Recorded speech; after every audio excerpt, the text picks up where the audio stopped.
Hey guys, James here with Waterford Business Solutions. And today we're going to continue our trend of discussing 2024 trends that we've seen with our clientele. Like I said last week, we see a good bit of trends just between our own clientele because we work with well over 200 different businesses in the trades. Provides us a lot of insights into things like sales, like we talked about last week, but also into the labor and what they're dealing with labor, which is really what I want to look at and dive into deep today.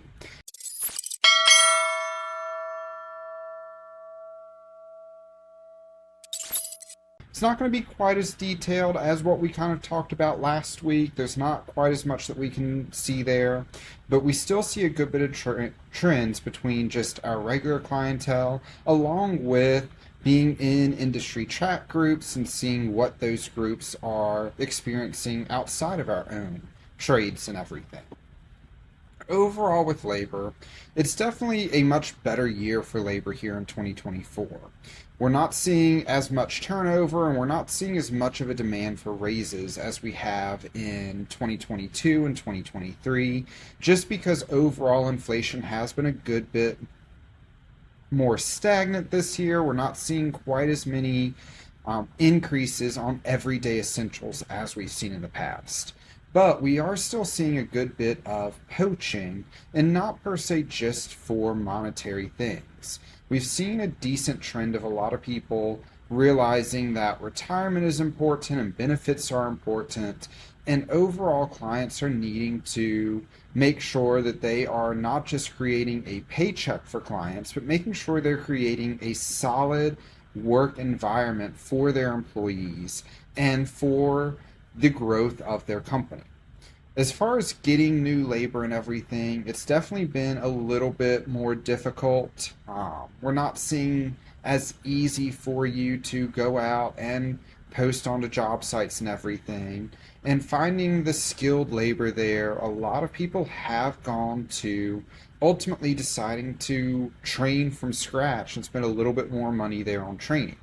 But when we go that route, it does have a very, very high startup cost because they're non-revenue producing for so long. So you want to make sure with that decision there, or with that trend, that we are keeping these guys as long as possible so that over time we can even everything out. Now, where it does get a little tough is going to be, like we talked about last week, sales have been down a little bit. Either kind of average or even for a lot of people in slower months down. And I wouldn't be surprised if at the end of the year, sales in general will be a little bit lower based off of everything there. And a lot of people are wanting to keep their guys. They're not wanting to lose them. They're not wanting to start from scratch. So it has caused a much higher labor metric than what we've seen in prior years. Not per se because of raises or anything, but solely because we're keeping the same amount of labor with similar work or less work. And so it's being a much bigger hit on our bottom line with everything. Again, there's nothing inherently wrong with that, but it does take us from having a 20% net profit margin to a 15% net profit margin. And while that doesn't sound like a big swing or anything there, for $100,000, that's $5,000 right there that is not going into your pocket as the business owner.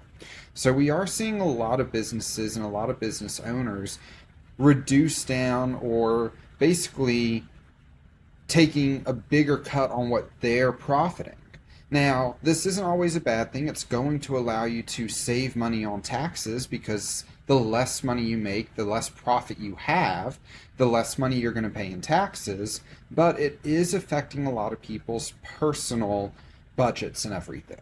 So a lot of what we've been talking about with labor is going into making sure that we're not just looking at the company as a whole, but looking at your personal budget and making sure that while we do want to keep on employees and we don't want to retrain them and replace them, that we are keeping in mind what you as a business need to achieve both business-wise, but also for the shareholders or the people profiting off of that business, to ensure a proper balance between holding on to staff and cutting staff. Now, I do know plenty of businesses that have increased staff, but typically that increase is either for short term because of busy season, or because businesses have gone after starting new segments, adding on plumbing, adding on electrical, adding on something like that to everything there. So that is where we tend to see that the labor trends, or that the amount of employees are actually increasing for clientele. As far as budgets and everything, it really depends on your profitability.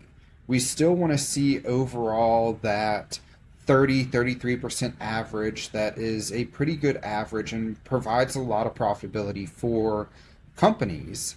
And we want to, during busy season, to hopefully see that go down to 20-25% for HVAC and electrical and plumbing companies.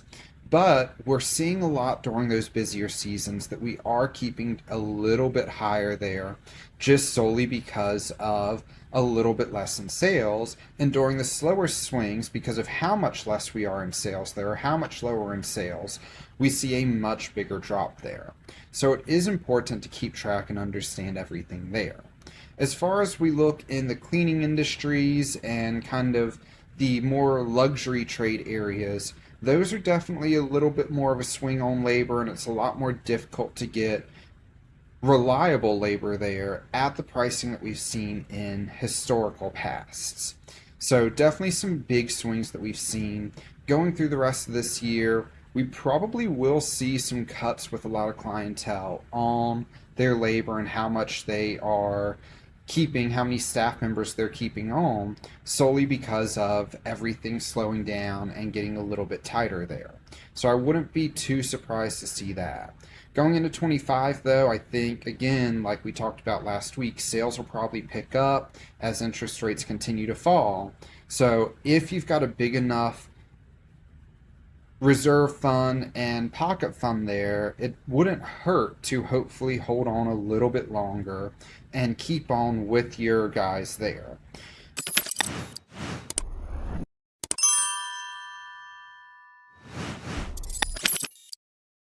If you guys have questions or just want an analysis of what your labor metrics are looking like and how your business is performing, please feel free to reach out to us here at Waterford Business Solutions. You can reach us by phone at 864-351-0852 or email at info@waterfordbusinesssolutions, and we would be happy to help you. I also encourage you to like and share this video, along with following our channel here to get more videos just like this, where we help you understand, dive into, and analyze your business and empower you to run your own business as you should be able to. Until next time, have a good rest of your day.